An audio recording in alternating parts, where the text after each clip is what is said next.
He thought she was just a poor, orphan girl he could toss aside for a younger model. He thought her silence was weakness. But Sebastian Sterling was about to learn the most expensive lesson of his life. Tonight, at the most exclusive gala in New York City, the man who controls Wall Street is mocking his wife in front of the cameras, holding his mistress's hand. He's laughing now. But in exactly 1 hour, the doors are going to open, and a man is going to walk in who will bring the entire room to its knees. And when he speaks, he's not talking to the billionaires. He's talking to his daughter, the woman Sebastian just humiliated. You won't believe who her father really is. The penthouse at 432 Park Avenue didn't feel like a home.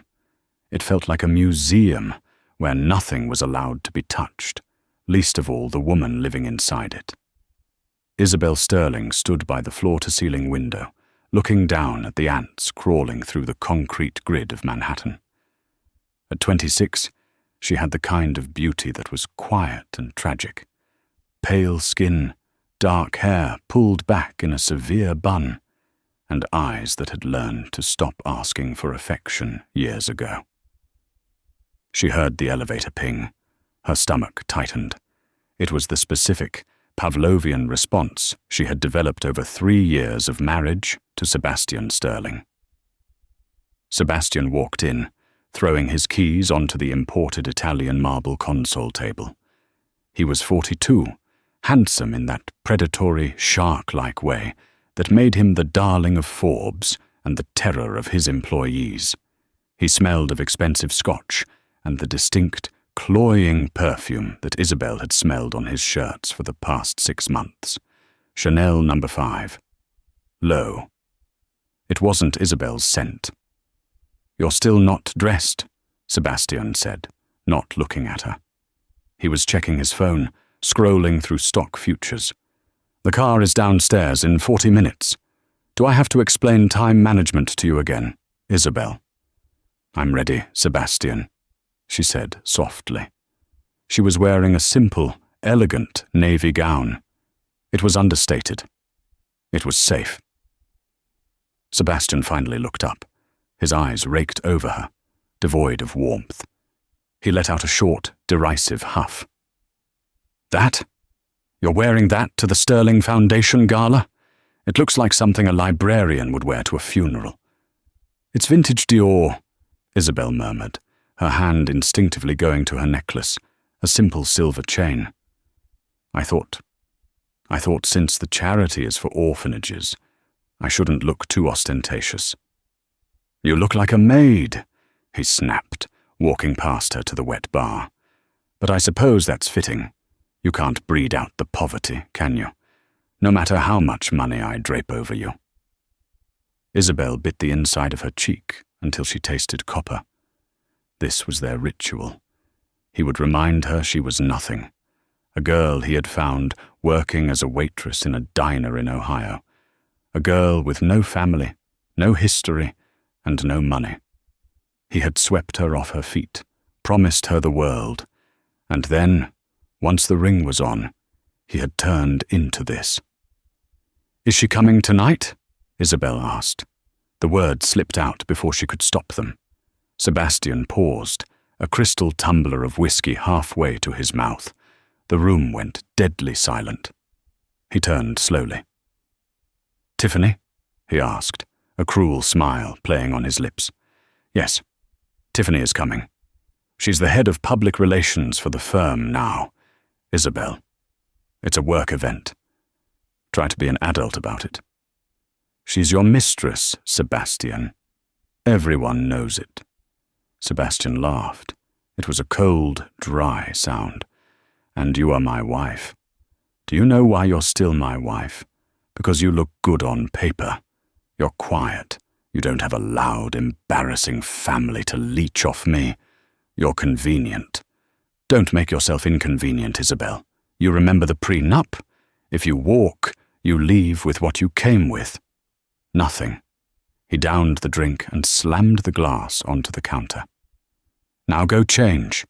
Put on the diamonds I bought you last Christmas. If you're going to stand next to me, at least try to sparkle. Tiffany is wearing a custom Versace. I won't have my wife looking like her assistant." Isabelle turned back to the window, blinking back tears that she refused to let fall. He thought she was trapped. He thought she was the poor orphan girl named Isabelle Miller from nowhere, Ohio. He had never bothered to ask why she had no parents. He had never bothered to ask about the birth certificate she kept hidden in a safety deposit box in Zurich. He just assumed that because she was humble, she was weak. 40 minutes, Isabelle, he warned, disappearing into the master suite. Isabelle looked at her reflection in the glass. For a second, the sad, broken woman vanished, replaced by a flash of steel in her grey eyes. "Okay, Sebastian," she whispered to the empty room. "You want me to sparkle? Tonight, I'll burn the whole house down." The Metropolitan Museum of Art was bathed in gold light. The Sterling Foundation Gala was the event of the season. Senators, tech moguls, and old money socialites swarmed the red carpet, a sea of tuxedos and gowns that cost more than most people earned in a decade. The limousine pulled up to the curb. Flashbulbs erupted like lightning storms. Sebastian stepped out first, waving to the crowd. He looked every inch the billionaire titan, confident, powerful, untouchable. He buttoned his jacket and turned back, not to offer a hand to his wife, but to check his watch. Isabelle stepped out. She had not put on the diamonds. She had not changed her dress. She was still in the vintage navy Dior, her hair still in a severe bun. But she held her head high. As they walked the carpet, the reporters screamed their names. "Sebastian! Over here! How are the Q3 earnings? Isabelle, who are you wearing?" Sebastian gripped her elbow. His fingers dug into her flesh, painful and hard. "I told you to change," he hissed through a frozen smile, waving at a camera. "You are defying me on purpose. You'll pay for this later." "I like this dress," she said calmly. "You look pathetic," he muttered. Suddenly, a hush fell over the entrance, followed by a frantic explosion of camera shutters. A second limousine had pulled up. Out stepped Tiffany Banks. She was 23, blonde and radiant. She was wearing a dress that was not just aggressive. It was a declaration of war. It was bright crimson, slashed to the thigh, covered in crystals that caught every light. It was stunning. It was loud. It was everything Isabelle was not. And on her neck, glittering under the flashbulbs, was a necklace. Isabelle stopped walking. Her breath hitched. It was the sterling sapphire, a massive, deep blue stone surrounded by diamonds. It was an heirloom Sebastian's grandmother had owned. He had told Isabelle it was in a vault, too precious to be worn. "Sebastian," Isabelle whispered, her voice trembling. "That's your grandmother's necklace." Sebastian didn't even look ashamed. He looked bored. "Tiffany is the face of the company tonight. She needs to look the part. Stop being petty." Tiffany glided up the carpet, spotting them. She walked straight over, ignoring the reporters, her hips swaying with practiced arrogance. "Sebastian," she cooed, placing a hand familiarly on his chest. She turned her gaze to Isabelle, her eyes full of mock pity. "Oh, Isabelle, you made it. And in that. You're so brave. I would never have the confidence to wear something so. Thrift store." "It's vintage," Isabelle said, her voice stealing. "And that necklace doesn't belong to you, Tiffany." Tiffany laughed, a tinkling sound that grated on Isabelle's nerves. "It belongs to whoever Sebastian wants to put it on, sweetie. And right now, it looks better on me." "Ladies, please," Sebastian interrupted. But he was smirking. He enjoyed this. He enjoyed two women fighting over him. It fed his ego. "Tiffany, you look magnificent. Come, let's get a photo together for the press release." He stepped away from his wife. He actually stepped away. In front of 50 photographers, Sebastian Sterling put his arm around his mistress's waist, pulling her close. Isabelle was left standing 3 feet away, alone, in her dark navy dress. "Mr. Sterling, is this a new announcement?" a reporter from Page 6 shouted. "Just celebrating my best employee." Sebastian laughed, winking. The humiliation was physical. It felt like a slap. Isabelle could feel the lenses zooming in on her face, looking for the tears, looking for the cracking of the sad little trophy wife. She wanted to run. Every instinct in her body screamed at her to flee back to the limo and hide. But then she remembered the phone call she had made 3 days ago. She remembered the voice on the other end, a voice she hadn't heard in 10 years, a voice that used to read her bedtime stories before the world fell apart. "Hold the line, Isabelle. I'm coming." She took a deep breath. She didn't run. She didn't cry. She reached into her clutch, pulled out her phone, and checked the time. 8 p.m. "Are you coming, or are you going to stand there looking like a lost child?" Sebastian called out over his shoulder. Tiffany was giggling, whispering something in his ear. Isabelle walked toward them. She didn't take Sebastian's arm. She walked past him, her head high. "I'm going inside, Sebastian," she said coolly. "I believe there are some people I need to meet." Sebastian rolled his eyes. "You don't know anyone here, Isabelle. Just find a table in the back and don't drink too much." They entered the grand hall. It was a spectacle of excess. Champagne towers, an orchestra playing Mozart, and the smell of money so thick you could taste it. Sebastian immediately abandoned Isabelle to network with the board of directors from various banks. Tiffany hovered nearby, acting the part of the gracious hostess, accepting compliments on Isabelle's family heirloom. Isabelle stood by a pillar, holding a glass of sparkling water. She watched the room. She was waiting. "Sad, isn't it?" A voice spoke beside her. It was heavy, accented, and dripping with disdain. Isabelle turned to see Mrs. Higgins, the wife of a Texas oil tycoon. She was a woman who thrived on gossip. "What is?" Isabelle asked politely. "You," Mrs. Higgins said, taking a sip of her martini. "Everyone is talking about it, dear.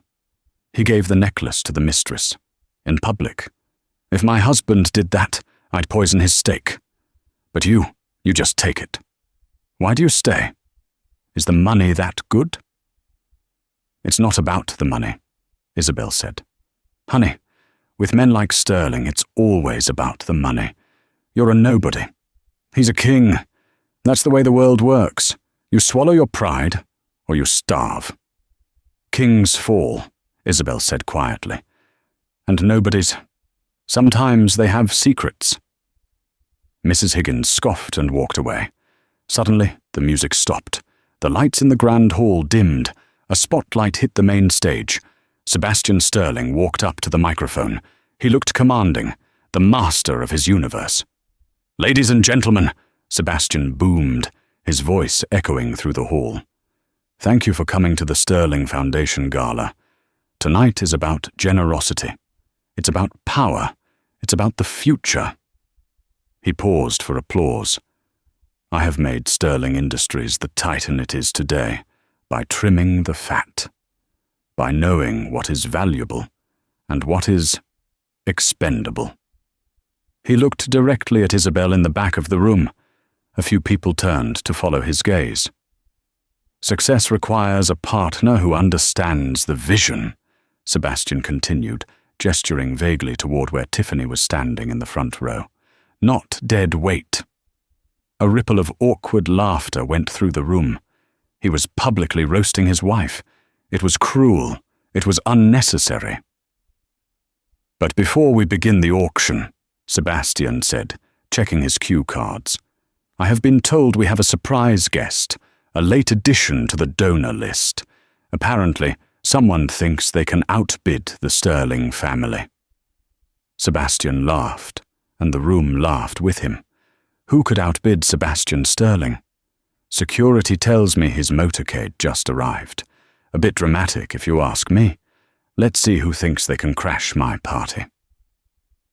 The massive double doors at the back of the hall groaned. They didn't just open. They were pushed open by 4 men in black suits. Serious men.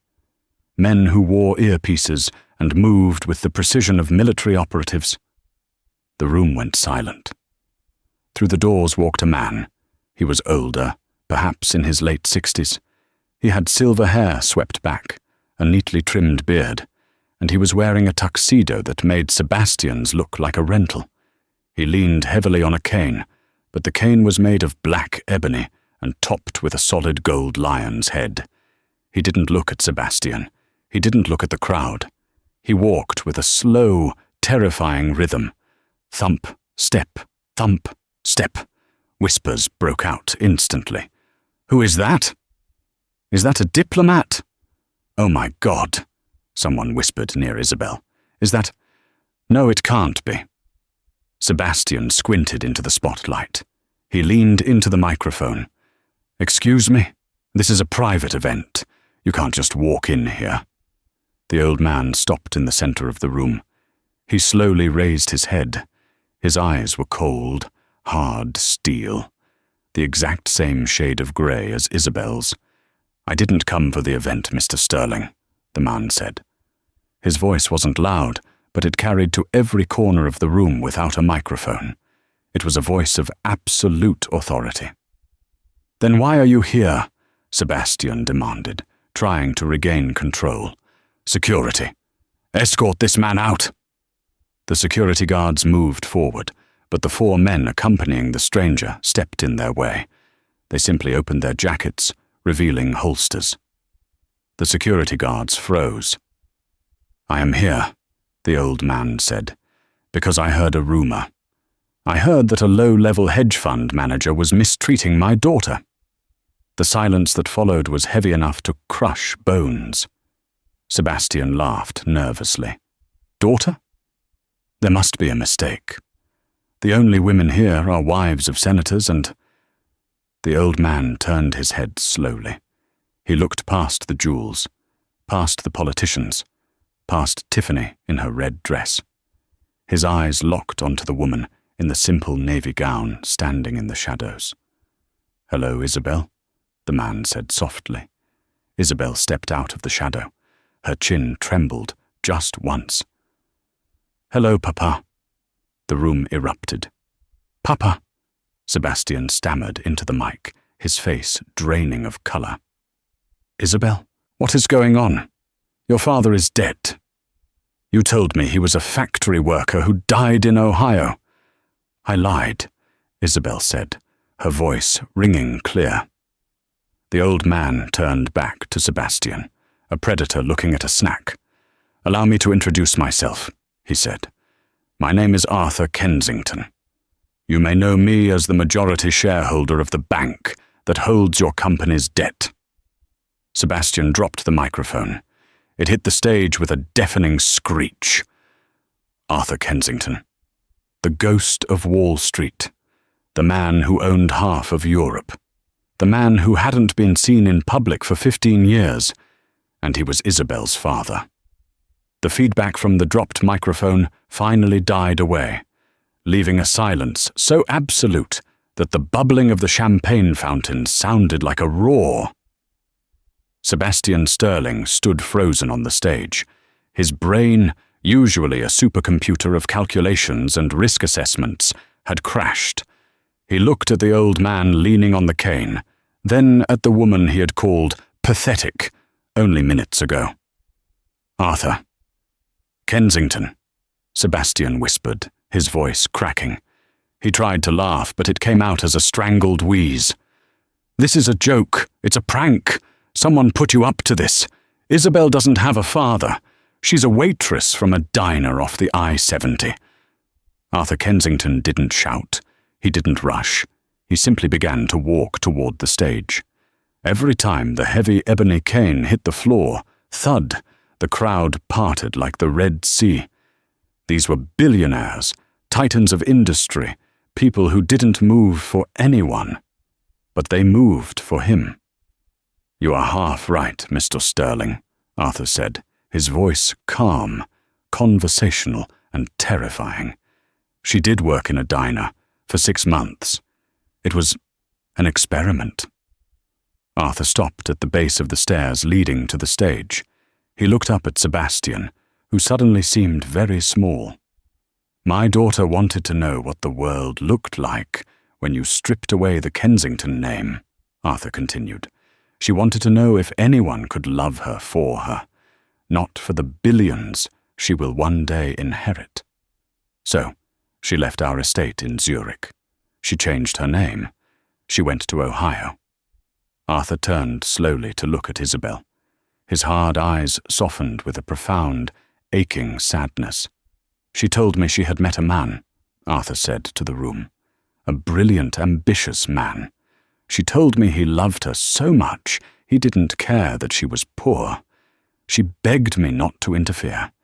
She said, 'Let me be Isabelle Miller for a while, Papa.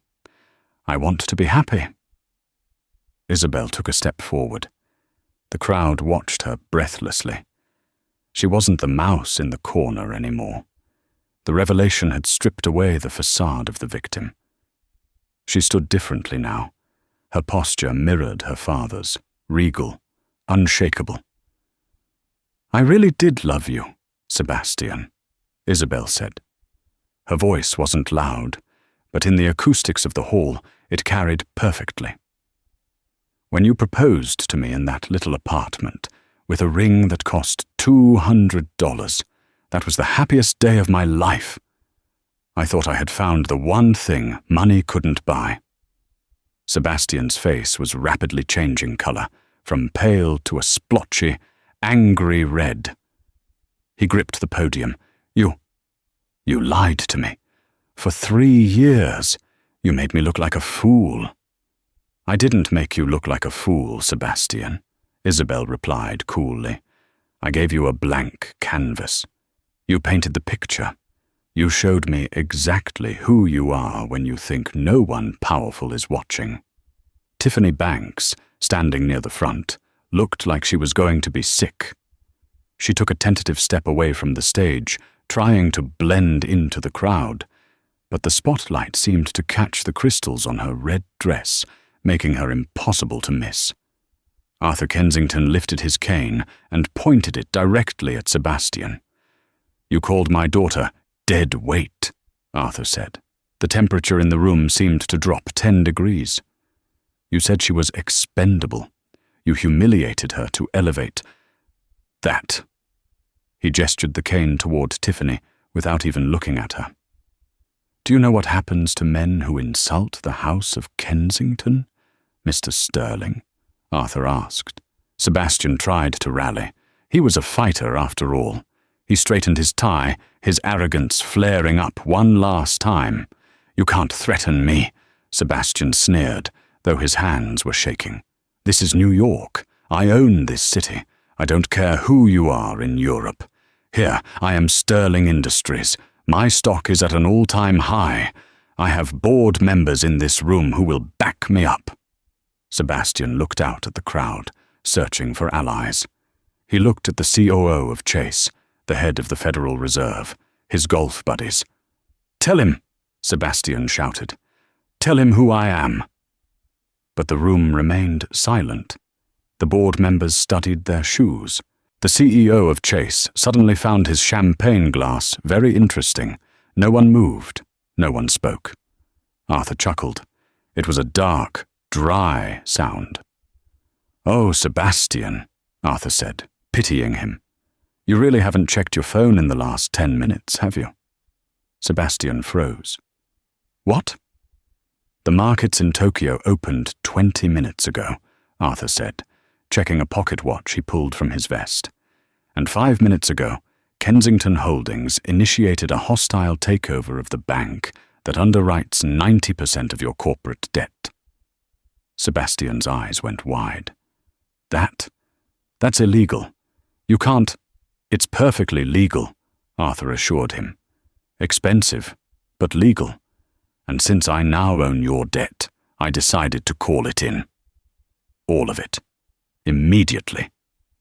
You can't do that, Sebastian screamed, his composure shattering. That's billions of dollars. The company will collapse. I'll lose everything. That, Arthur said, is the point. A murmur of shock rippled through the Gala. Phones were being pulled out. Gasps were heard as people checked the breaking news. Sterling Industries, stock plummets in after-hours trading, debt called in, bankruptcy imminent. Sebastian pulled out his own phone. He stared at the screen, his thumb scrolling frantically. His face went slack. 0, he whispered. It's going to 0. Not just the company, Arthur continued, taking a step up the stairs, closing in on his prey. I looked into your personal assets, Sebastian. You live on leverage. You borrowed against your stock to buy this penthouse, that yacht, your car collection. When the stock hits 0, the banks take the rest. Arthur stood right in front of Sebastian now. The billionaire was trembling. By tomorrow morning, Arthur whispered, loud enough for the microphone to catch, the only thing you will own is the suit on your back, and frankly it's a cheap suit. Sebastian slumped against the podium. He looked at Isabelle, pleadingly. Isabelle, he begged. Isabelle, please, you can stop this. I'm your husband. We have good times, don't we? Remember the honeymoon? Please, don't let him destroy me. Isabelle looked at the man she had once adored. She searched for any spark of pity in her heart. She found none. I remember the honeymoon, Sebastian, she said softly. I remember you leaving me alone at dinner to take calls. I remember you telling me I wasn't smart enough to understand your business. And I remember tonight. I remember you putting your hand around another woman and laughing while I stood there. She walked up the stairs. She stood toe-to-toe with him. You wanted a trophy wife, she said, but you forgot to check if the trophy was loaded. Isabelle turned away from him. She looked down at the front row, where Tiffany Banks was trying to sneak away toward the exit. Tiffany, Isabelle called out. Tiffany froze. She turned around, her face a mask of terror. The arrogance was gone. She looked like a child caught stealing candy. Isabelle, Tiffany stammered, a fake, wavering smile plastered on her face.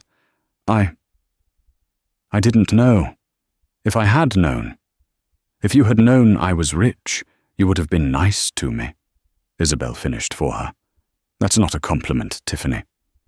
Isabelle walked down the stairs, the heavy fabric of her Dior dress swishing softly. She walked straight up to the mistress. You said earlier that the necklace looked better on you, Isabelle said, her voice calm but hard as diamond. Tiffany's hand flew to her throat, covering the massive sapphire. Sebastian gave it to me. He said, Sebastian doesn't own it anymore, Isabelle said. Technically, since the bank is seizing his assets, that necklace belongs to my father's holding company now. Isabelle held out her hand. Palm up. Give it to me.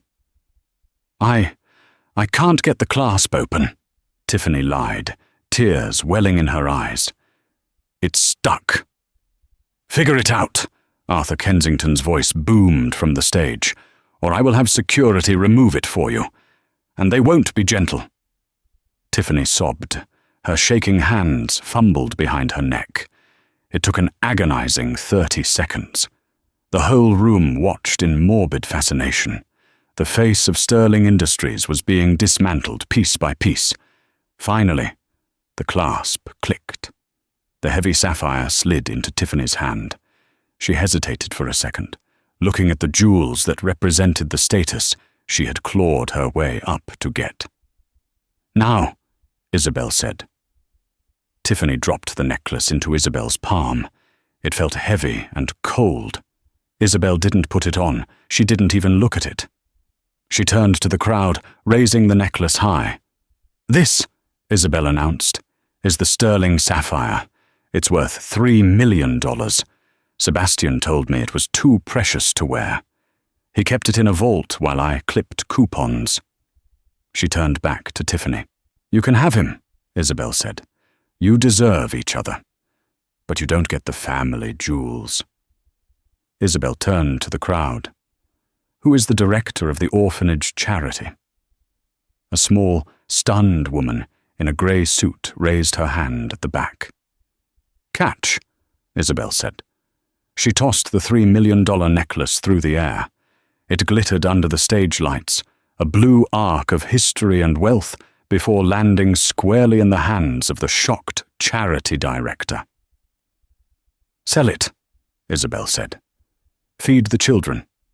At least then, something good will come from the sterling name." The room erupted, not with polite applause, but with a roar. It was chaotic, wild applause. They loved the drama. They loved the power move. They loved seeing the king fall and the queen rise. Arthur Kensington walked down the stairs and offered his arm to his daughter. "Ready to go, my dear?" he asked. "I have a plane waiting. Paris is beautiful this time of year." "One last thing, Papa," Isabelle said. She turned back to the stage one last time. Sebastian was sitting on the floor of the stage, his head in his hands, defeated. "Sebastian!" she called out. He looked up, eyes red, face ruined. "You asked about the prenup earlier," she said. "You said I leave with what I came with." She smiled. It was the first genuine smile she had shown in years. "I came with the Kensington fortune. I'm leaving with it. You, however, you came with nothing. And now you have exactly that."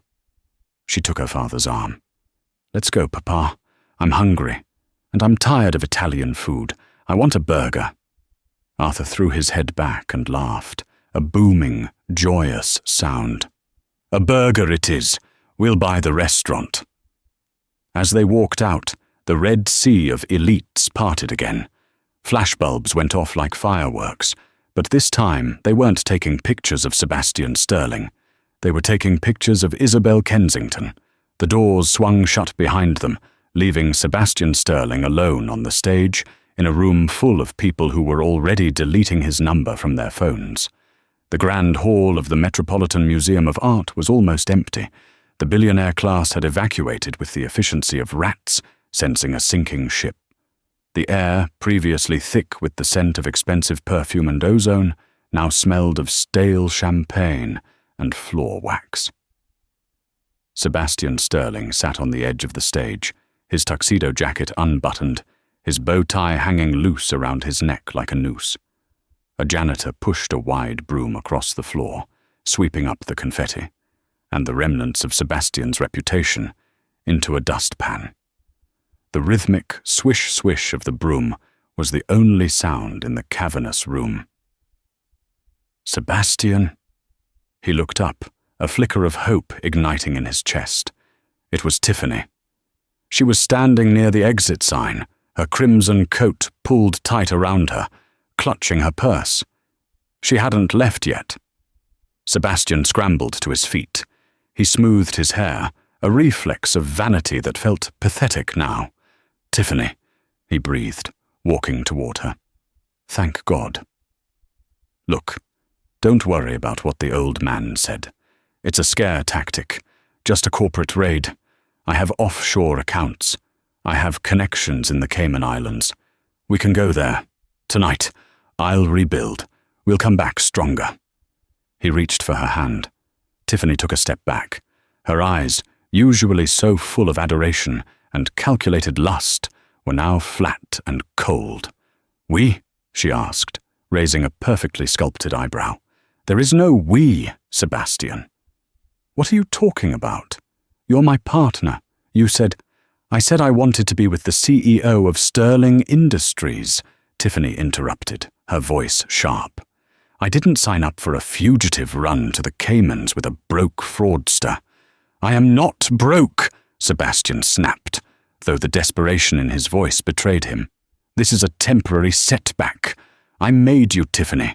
I took you from the mailroom to the boardroom, and now you're toxic," she said simply. She pulled her phone out.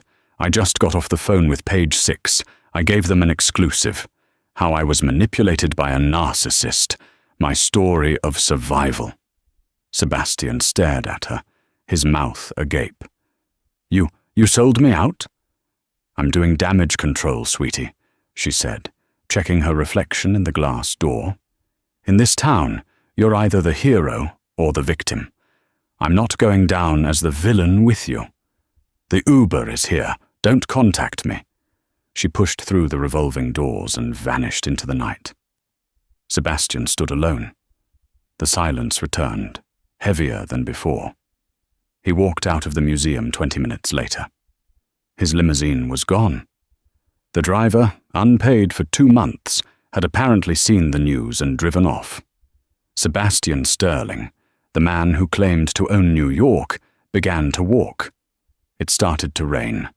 A cold, miserable New York drizzle. He walked 40 blocks uptown to 432 Park Avenue. By the time he reached the skyscraper, his Italian leather shoes were soaked and his tuxedo was ruined. He walked into the lobby, shivering. He headed straight for the elevators. "Mr. Sterling." A large hand placed itself firmly on his chest. Sebastian looked up. It was Henry, the night doorman, a man Sebastian had walked past for 3 years without ever learning his name. A man Sebastian had once yelled at for not opening the door fast enough. "Get your hands off me," Sebastian snarled, trying to summon his old authority. "I'm going to my penthouse." "You don't have a penthouse, sir," Henry said. His face was impassive, but there was a glint of satisfaction in his eyes. "Excuse me?" "The building management received a legal notice 20 minutes ago," Henry explained calmly. "The deed to the penthouse was held as collateral by Kensington Holdings. They have exercised their right to immediate foreclosure due to breach of contract and insolvency. The locks have been changed." "That's illegal. My things are in there. My watch collection. My safe. Mr. Kensington's lawyers said your personal effects will be boxed and sent to a storage facility in Queens," Henry said. He reached behind the desk and pulled out a small white envelope. "However, Mrs. Sterling, excuse me, Ms. Kensington, left this for you." Sebastian snatched the envelope. His wet fingers tore it open. Inside was a single key. It was a cheap, brass key, and a note written in elegant cursive. "I kept the lease on your old studio apartment in the Bronx. I paid the rent for 1 month. Consider it a severance package. After that, you're on your own." "Thomas." Sebastian stared at the key. The studio apartment. The rat-infested hole he had lived in when he was 22, before he lied and cheated his way to the top. "You can't do this," Sebastian whispered to the lobby. "I need you to leave the premises, sir," Henry said, pointing to the door, "or I will call the police. And frankly, the paparazzi are already gathering outside. I don't think you want to be arrested on camera." Sebastian turned and looked out the glass doors. Sure enough, the flashing lights of cameras were swarming like fireflies. They were waiting for the money shot. The fallen king.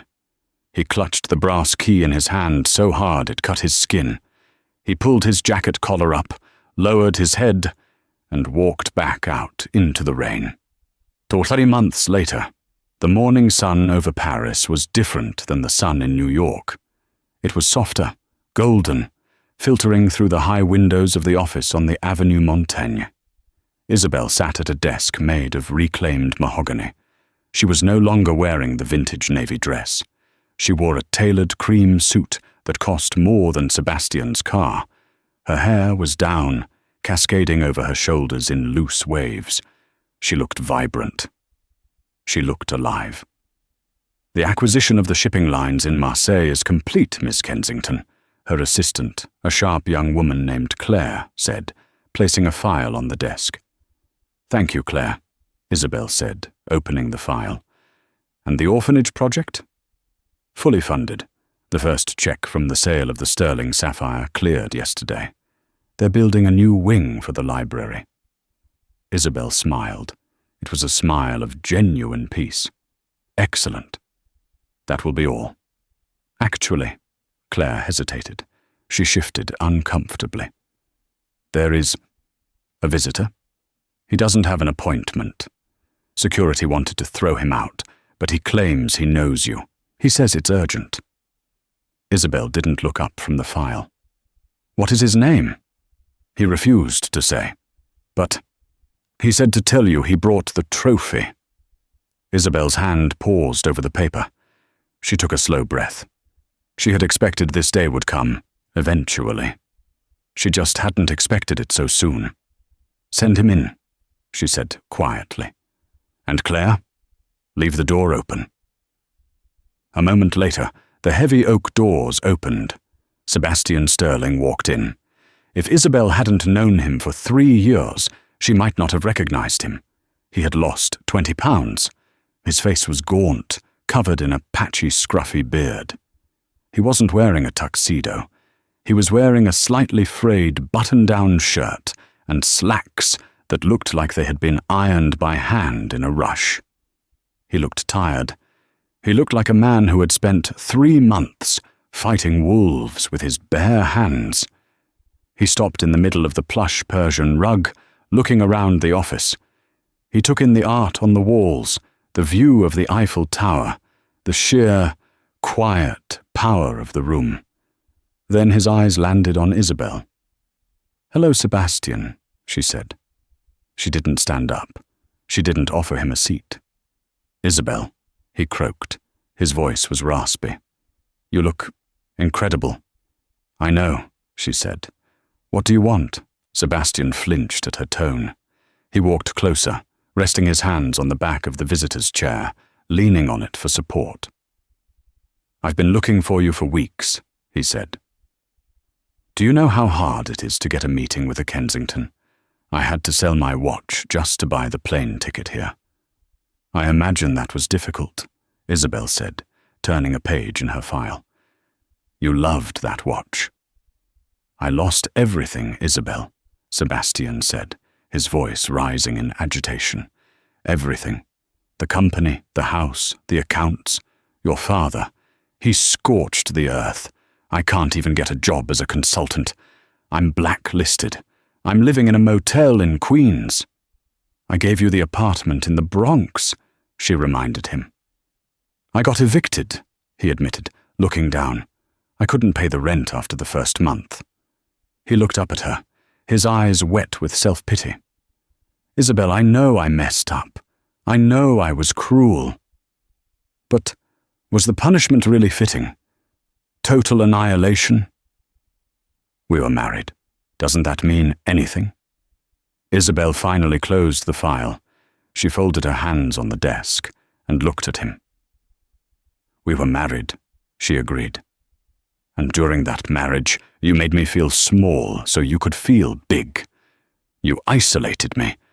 You mocked me. You treated me like an accessory that had gone out of style. You didn't just break my heart, Sebastian. You tried to break my spirit, because a broken spirit is easier to control." "I was stressed," Sebastian pleaded. "The pressure of the company. I took it out on you. I'm sorry. I've changed. Being poor, it changes a man. I see things clearly now. I see you." He walked around the chair, moving toward her desk.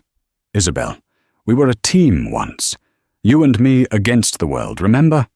We can be that again. I have ideas. I have a new business plan. If you just gave me a small loan, a seed investment, I could turn it into millions. We could rule Paris together." He reached out his hand across the desk, palm open. "I still love you, Belle," he whispered, using the nickname he hadn't used in years. Isabelle looked at his hand. It was shaking. She realized then that he didn't love her. He didn't even miss her. He missed the safety. He missed the access. He was a drowning man trying to climb onto the only life raft he could see. She felt a strange sensation in her chest. It wasn't anger. It wasn't hate. It was nothing. Absolute, hollow indifference. She opened her desk drawer and pulled out a checkbook. Sebastian's eyes lit up. He licked his lips. He thought he had won.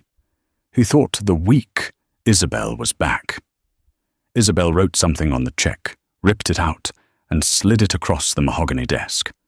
Sebastian grabbed it. He looked at the number. His face fell.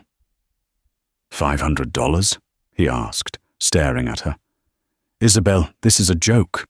What am I supposed to do with $500? It's for a ticket back to New York, Isabelle said calmly.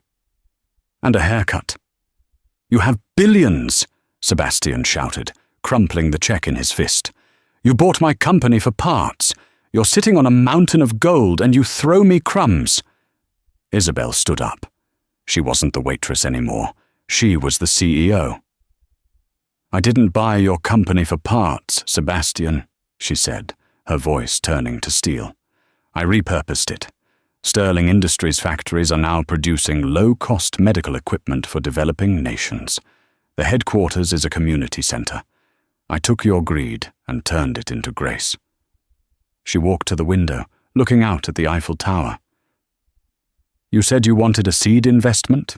I just gave you one. That $500 is more than I had when I left home at 18 to find myself. I made it. Let's see if you can. She pressed a button on her desk. Claire? Mr. Sterling is leaving. 2 large security guards appeared at the door instantly. Sebastian looked at the guards, then at the check in his hand, then at the back of the woman who used to wash his dishes. You're heartless, he spat. Isabelle turned her head slightly, just enough to see him one last time. I learned from the best, she said. The guards took Sebastian by the arms. He didn't fight. He looked too tired to fight. As they dragged him out, he didn't scream or beg. He just looked at the floor, defeated. The heavy doors clicked shut. Isabelle stood by the window for a moment, watching the cars below. She took a deep breath. The air in her lungs felt clean. Her phone buzzed, a text from her father. Lunch at the Louvre? I want to discuss the Tokyo acquisition and bring an appetite. Isabelle smiled. She picked up her purse. No diamonds, just simple, elegant leather, and walked out of the office. She didn't look back at the empty chair. There were no ghosts in this room anymore. Only the future. 1 year later, the lunch rush at Le Bernardin in Midtown Manhattan was a choreographed chaos of silver cloches, crystal glasses, and the low hum of deals being struck over raw fish. Sebastian Sterling adjusted his black vest. It was tight around the shoulders, and the fabric was cheap polyester that made him itch. He wasn't the man in the bespoke suit anymore. He was staff. Specifically, he was a junior server, a position he had begged for after 6 months of unemployment and a stint washing cars in Jersey City. Table 4 needs water, Sterling. Move it, the maitre d' snapped, snapping his fingers near Sebastian's ear. Sebastian flinched. Yes, sir. Right away. He grabbed the heavy crystal pitcher.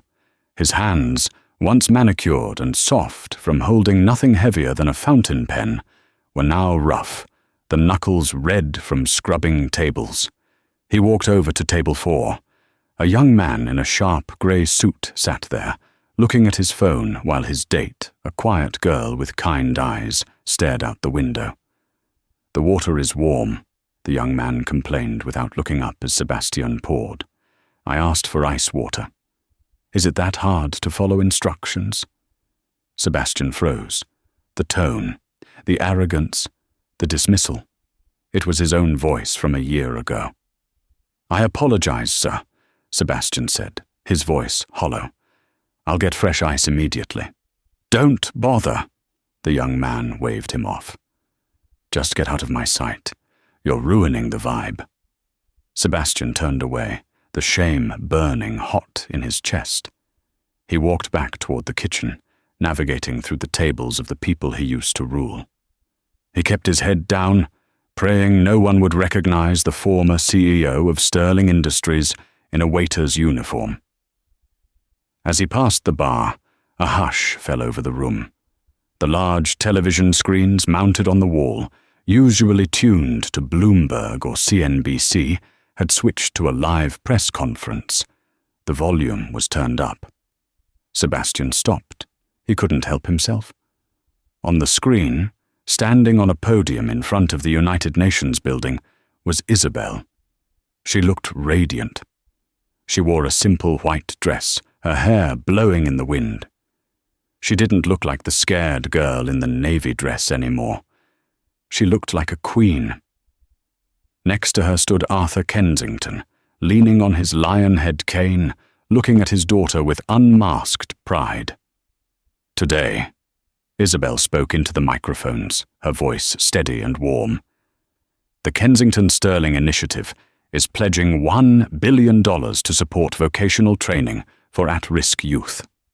We believe that everyone deserves a chance to build a life, regardless of where they start. A reporter shouted a question. "Miss Kensington, you kept your ex-husband's name on the charity. Why?" Sebastian held his breath. He gripped the water pitcher so hard his knuckles turned white.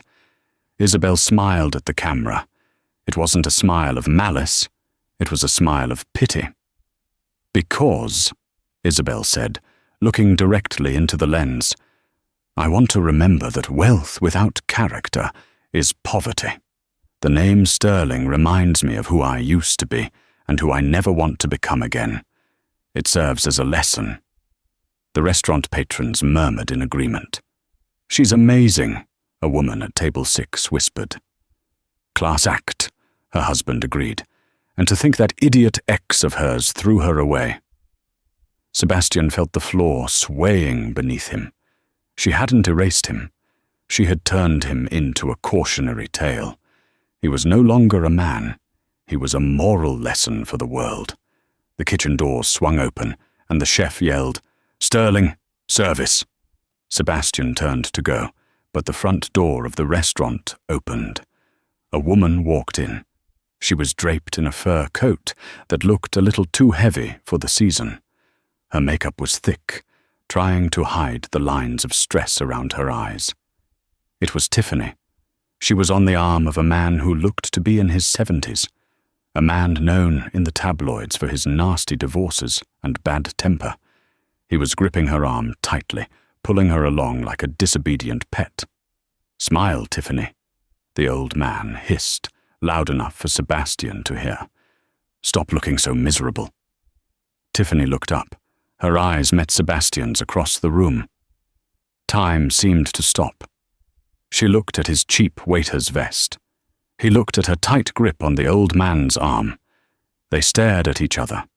The two people who had thought they were the golden couple, the winners of the game. Now, one was a servant to the public, and the other was a prisoner to a diamond. Tiffany's eyes filled with tears.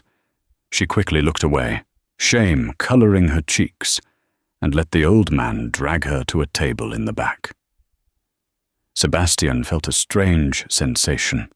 He waited for the anger, but it didn't come. He waited for the jealousy, but it was gone. He just felt empty. He looked back at the TV screen. Isabelle was laughing at something her father said. She looked free.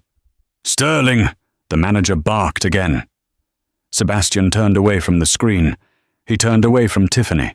He turned away from the memory of the billionaire he used to be. "Coming, chef," he said. He pushed through the kitchen doors, the steam and noise swallowing him whole. The ghost of Wall Street had taken everything, just as he promised. But as Sebastian picked up a tray of dirty dishes, he realized the old man had left him with the one thing he deserved: the truth. And that is the story of how the king of Wall Street became a waiter in his own city. Sebastian Sterling thought that value was determined by the price tag on a dress or the balance in a bank account. He learned, too late, that true value lies in loyalty, kindness, and character. Isabelle didn't just survive his cruelty, she used it as fuel to become the woman she was always meant to be. She proved that you can strip a person of their money, but you cannot strip them of their worth. In the end, Sebastian and Tiffany got exactly what they wanted, a life defined by money. They just forgot to ask what that life would cost them. What do you think? Did Sebastian deserve his fate, or was Isabelle too harsh in the end? I want to hear your thoughts in the comments below. I read every single one.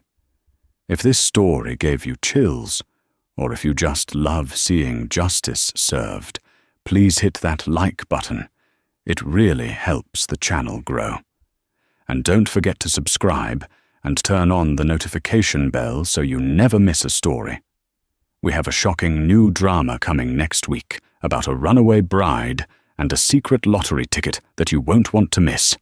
Thanks for watching, and see you in the next video.